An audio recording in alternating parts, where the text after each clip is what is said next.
चला prime time बुलेटिनमध्ये सुरुवात करूया आता क्षणाच्या महत्त्वाच्या बातमीने। ती बातमी अशी आहे की 5 तारखेला राज उद्धव ठाकरे एकत्र येणार का? मराठी माणसाची एकजूट आता तुटू द्यायची नाही, एकत्र आलोय तर एकत्रच पुढे जाऊ असं उद्धव ठाकरेंनी म्हटलेलं आहे। उद्धव ठाकरेंनी पुन्हा एकदा सूचक विधान केलेलं आहे। त्याच्यामुळे आता राज ठाकरे आणि उद्धव ठाकरे 5 तारखेला एकत्रित येणार का? नेमकं हे एकत्रित येण्याचं स्वरूप मोर्चाचं असेल की नसेल, विजयी सभेचा असू शकतं का? अधिक बोलूयात मनसेचे नेते नितीन सरदेसाई आपल्या बरोबर आहेत। नितीन सरदेसाई, 5 जुलैबद्दल सगळ्यांना मोठी उत्सुकता आहे, ठाकरे बंधू एकत्र येणार का? मुळामध्ये विषय असा आहे की आज जो काही ते शासन निर्णय जे रद्द झाले हिंदी सक्तीचे, त्याबद्दल अतिशय सगळ्यांना आम्हाला आनंद झालेला आहे। कारण ती मराठी माणसाच्या मनातली आणि भावना होती आणि त्याचा आज हा विजय झालेला आहे। ज्या पद्धतीने मराठी माणसं सगळी एकवटली आणि या गोष्टीला ती विरोध करत होती, त्यामुळे हा निर्णय झाला। त्यामुळे सर्व मराठी माणसाचं महाराष्ट्रातल्या नक्कीच अभिनंदनास ते पात्र आहे। आता पुढचा प्रश्न तुमचा असा आहे की 5 जुलैचं काय, किंवा याच्याबद्दल निर्णय आमची उद्या बैठकीमध्ये होईल। बरं, पण हे श्रेय नेमकं कोणाचं? हे श्रेय संपूर्णपणे मराठी माणसाच्या एकजुटीचं आहे, याबद्दल मला अजिबात शंका नाही। पण सुरुवात खरंच अर्थातच राज ठाकरेंनी केलेली होती, नंतर सगळ्यांना त्यांनी या विषयाला घेऊन आमंत्रित केलं। नाही, नक्कीच त्यामुळे अर्थातच अभिनंदन राजसाहेबांचं सुद्धा करणारच, कारण त्यांनी हा विषय मुळामध्ये हा तडीस नेण्यासाठी जे काही करायला लागतं ते अतिशय कठोरपणे त्यांनी पावलं उचलली आणि त्या पद्धतीने ते बोलतही होते। त्यांनी त्याला विरोधही केला, त्याच्यानंतर सगळेच लोक एकवटले। आणि पण हे जरी खरं असलं तरी सुद्धा मराठी माणूस ज्या पद्धतीने एकत्र आला आणि उभा राहिला या विरोधात, त्यामुळे खरं तर प्रथम अभिनंदन त्यांचं। आणि अर्थातच राजसाहेबांनी त्यांची जी भूमिका होती, त्यांच्या मनातली जी खतखत होती, त्याला वाट कुठेतरी दाखवली, त्यामुळे त्यांचंही अभिनंदन आहे। पण सुरुवात मनसेनेच केली म्हणून अर्थात हे श्रेय मनसेचंच। अर्थातच श्रेय, पण हा श्रेयवादाचा विषय नाहीये। मराठी माणूस त्याच्या विरोधातली एखादी अन्यायकारक गोष्ट होत असेल तर एकवटू शकतो, हे या निमित्ताने दिसलं। त्यामुळे मी पुन्हा एकदा सांगतो की याचं जर श्रेय खरंच कोणाला प्रथम द्यायचं असेल तर ते मराठी माणसाच्या एकजुटीला द्यावं लागेल। आणि त्याची भावना, त्याच्या विरोधात जर काही करायचा प्रयत्न केला तर मराठी माणूस काय करू शकतो या निमित्ताने दिसलं। त्यामुळे याचं श्रेय सर्वप्रथम मी मराठी माणसाला देईन। पण आता राहिला प्रश्न नितीन सरदेसाईजी, 5 तारखेला जर उद्धव ठाकरेंनी बोलवलं, म्हणजे मग मोर्चा असू देत, विजयी सभा असू देत, बैठक असू देत, आपण जाणार का? कुठल्याही प्रश्नाला जर तरच्या मी उत्तर देणं आता किंवा त्याबद्दल काहीही बोलणं योग्य होणार नाही। मी तुम्हाला सांगितलं, उद्या आमच्या पक्षाची बैठक उद्या सकाळी लावलेली आहे। त्या पक्षामध्ये विविध गोष्टींवरती चर्चा होईल आणि त्याच्यानंतर जो काही निर्णय पक्षाचा असेल तो सन्माननीय राजसाहेब तो जाहीर करतील। बरं, पण एक शेवटचा प्रश्न, उद्धव ठाकरे असं म्हणतात की मराठी माणसाची एकजूट आता तुटू द्यायची नाही, एकत्र आलोय तर एकत्रच पुढे जाऊ, असं एक सूचक विधान केलेले त्यांनी। याच्याबद्दल मराठी माणसाची एकजुटी कायम राहिली पाहिजे याबद्दल आम्ही सहमत आहोत, पण याच्यातून कुठलाही राजकीय अन्वयार्थ तुम्ही काढू नये एवढंच मी सांगेन। बरं, धन्यवाद आमच्याशी बोलल्याबद्दल। बघूयात उद्या 11 वाजता राज ठाकरे मनसेच्या सगळ्या नेत्यांची बैठक घेतात, त्यामुळे 5 जुलैच्या विषयाला घेऊन पुढे ते काय नेमकी भूमिका घेतात हे बघणं महत्त्वाचं ठरेल। चला, उबाटा गटाचे नेते आमदार सुनील प्रभू आपल्या बरोबर आहेत। सुनील प्रभूजी, हा निर्णय आलेला आहे आपण बघतोय, पण सगळ्यांच्या मनात एक मोठा प्रश्न आहे आणि अर्थात तो प्रश्न मी तुम्हालाही ठाऊक असेल की 5 तारखेला उद्धव ठाकरे राज ठाकरे एकत्र दिसणार का? काय उत्तर आहे आपलं? असं आहे की जी मराठी माणसाने एकजूट दाखवली आणि हिंदी सक्तीच्या बाबत मराठी माणसाच्या मनामध्ये महाराष्ट्रामध्ये जो उद्रेक या सरकारच्या बद्दल होता, त्या मराठी एकजुटीचा खऱ्या अर्थाने विजय आहे। या सगळ्या दबावाला मराठी माणसाच्या हे सरकार दबलं गेलं आणि म्हणून त्याला दोन्ही जी आर रद्द करावे लागले, हे सत्य आहे। आणि त्यामुळे मला असं वाटतं की मराठी माणसाची ताकद आहे आणि महाराष्ट्रामध्ये दिल्लीच्या तख्तावरती जे स्वार आहेत त्यांना या महाराष्ट्रामध्ये मराठी माणसाचं अस्तित्व जर पुसण्यासाठी ज्या ज्या गोष्टी ते करतील त्यासाठी मराठी माणसाने एकत्र राहायला पाहिजे, एकसंघ राहायला पाहिजे आणि या सगळ्या गोष्टीवर लक्ष ठेवून राहायला पाहिजे। म्हणून मराठी माणसाची एकजूट ही अशीच कायम राहिली पाहिजे असं माझं मत आहे। सुनील प्रभूजी, 5 तारखेला जो विजयी जल्लोष आपण करताय, उद्धव साहेबांनीही पत्रकार परिषदेत त्याबद्दल वक्तव्य केलं, माहिती दिली, त्याला आपण राज ठाकरे आणि मनसेच्या सगळ्या नेत्यांना बोलवणार का? काही ठरलंय का? निश्चित, कारण तो 5 तारीखला जो मोर्चा होता तो मराठी माणसाचा होता। राजकीय सगळी वस्त्र बाहेर ठेवून केवळ मराठीसाठी मराठी माणसाने एकत्र यावं म्हणून ते आव्हान होतं। निश्चित हा मराठी माणसाचा विजय आहे, मराठी एकजुटीचा आहे. महाराष्ट्राच्या हितासाठी मराठी माणसांना एकजूट करून मराठी भाषा जी आज त्या ठिकाणी हिंदीची सक्ती केली जात होती त्यासाठी आहे. त्यामुळे मला असं वाटतं वरिष्ठ नेते निश्चितच या सगळ्या गोष्टीचा विचार करून सगळे एकत्र येऊन हा विजय जल्लोष करतील.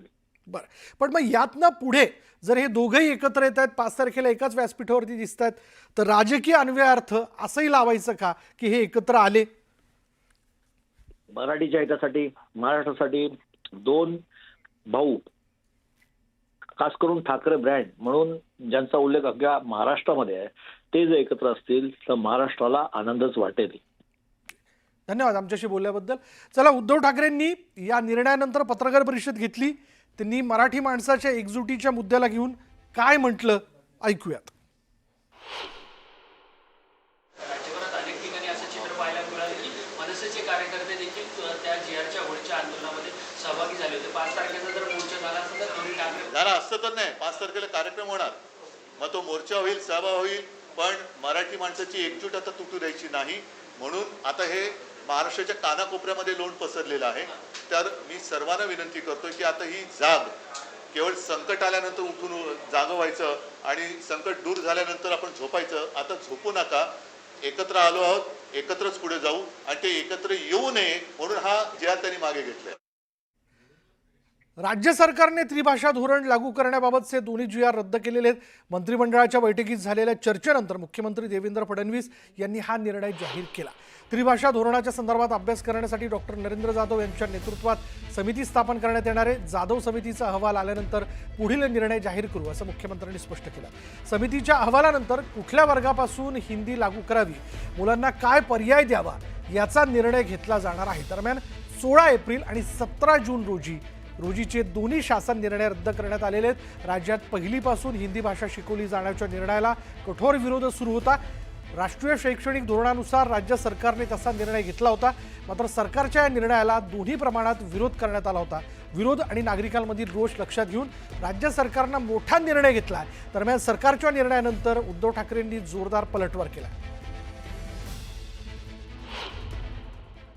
16 एप्रिल 2025 आणि 17 जून 2025 हे दोन्ही शासन निर्णय आम्ही रद्द करण्याचा निर्णय घेतलेला आहे. हे दोन्ही शासन निर्णय या ठिकाणी रद्द आम्ही करतो आणि ही नव्याने समिती तयार करतो. ही समिती त्रिभाषा सूत्राच्या संदर्भातलं सगळं सूत्र माशेलकर कमिटीच्या अहवालाचा अभ्यास करेल. ज्या लोकांचं याच्यावर दुमत आहे त्यांचंही म्हणणं ऐकून घेईल आणि त्यानंतर आपल्या विद्यार्थ्यांच्या हिताचा काय निर्णय आहे तो निर्णय या कमिटीच्या माध्यमातून येईल आणि मग तो राज्य सरकार स्वीकारेल. समिती गठीत करण्यात आलेली आहे. ती समिती आता पुढे त्याच्यावर आता त्या समितीला काही तसा अर्थ नाहीये, कारण सक्ती कोणाचीही समिती नेमली तरी सक्ती करू शकत नाही हे कळलेलं आहे. त्याच्यामुळे त्याच्यात सुधारणा काय वगैरे वगैरे ठीक आहे, सक्ती तर संपली. सक्ती हा विषय कोणाचीही समिती नेमली तरी ती होऊ देणार नाही. मग कोणी आणा, तुम्ही कोणाची समिती नेमा, सक्ती नाही होणार. इंग्रजी आणि हिंदी ही दुसरी भाषा पहिल्या वर्गापासून ते 12वी पर्यंत सक्तीची करण्यात यावी. आवश्यकता भासत असेल तर महाविद्यालयीन शिक्षणाच्या 3 किंवा 4 चौथ्या वर्षाच्या पदवी अभ्यासक्रमामध्येही हिंदी सक्तीची करावी. आता कोणी म्हटलंय, उद्धवजींनी तयार केलेल्या समितीमध्ये ज्यात उबाठा सेनेचे उपनेते हे सदस्य आहेत त्यांनी केलेली ही शिफारस आहे. आता हा जिहार रद्द केला, कोणी जिहार काढला होता? ह्या लोकांचं म्हणजे पूर्वी मध्ये एक तो पिक्चर आला होता ना, हरिश्चंद्राची फॅक्टरी, तशी भाजप म्हणजे खोट्याची फॅक्टरी झालेली आहे, अफवांची फॅक्टरी झालेली आहे. भाजप हा अफवांची फॅक्टरी आहे. अफवा पसरवायच्या, खोटं नाटक कथानक सादर करायचं, विरोधकांची बदनामी करून टाकायची आणि खोट्या मार्गाने विजय प्राप्त करणं हा भाजपचा एक आता धंदा झालेला. खरं तर पहिला प्रश्न म्हणजे या सगळ्या प्रक्रियेत राज ठाकरे नव्हते, कारण त्यांचा मंत्रिमंडळातही नव्हता, अपोजिशनलाही कोणी नव्हता. मला तर असं वाटतं की पहिला प्रश्न राज ठाकरेंनी उद्धव ठाकरेंना विचारला पाहिजे की तुम्हीच जर याला मान्यता दिली तर आता कुठल्या तोंडानं आंदोलन करायला निघाला, हा प्रश्न विचारला पाहिजे. विचारा ना. पण पहिलं मुख्यमंत्र्यांना मराठी कळतं का म्हणून मराठी आम्ही सक्तीची केली. मुळामध्ये ही समिती नेमली होती ती उच्च शिक्षणासाठी, आणि उदय सामंत त्यावेळेला उच्च शिक्षणाचे मंत्री होते. आता माशेलकर समिती नेमली का, तर राष्ट्रीय शैक्षणिक धोरण आल्यानंतर ते धोरण आलं, त्याच्यावरती बाबा आपण काय करायला पाहिजे म्हणून एक उच्च शिक्षणासाठी म्हणून समिती नेमली. त्याच्यात प्राथमिक शिक्षक कोणीच घेतले नव्हते किंवा प्राथमिक शिक्षणाशी संबंधित असलेले कोणीच घेतले नव्हते. हा अहवाल मंत्रिमंडळासमोर मंत्रिमंडळाला सादर झाला. आता तो अहवाल सादर झाल्यानंतर त्याच्यावरती पुढे अंमलबजावणी कशी करावी की न करावी यासाठी एक अभ्यासगट नेमला गेला. तो अभ्यासगट माझ्या अध्यक्षतेखाली मी तत्कालीन मुख्यमंत्री होतो म्हणून नेमला गेला. त्याचं हे काय इतिवृत्तांत वगैरे सगळं आहे, ह्याच्यात सगळं दिलंय, त्याच्यात पण आहे.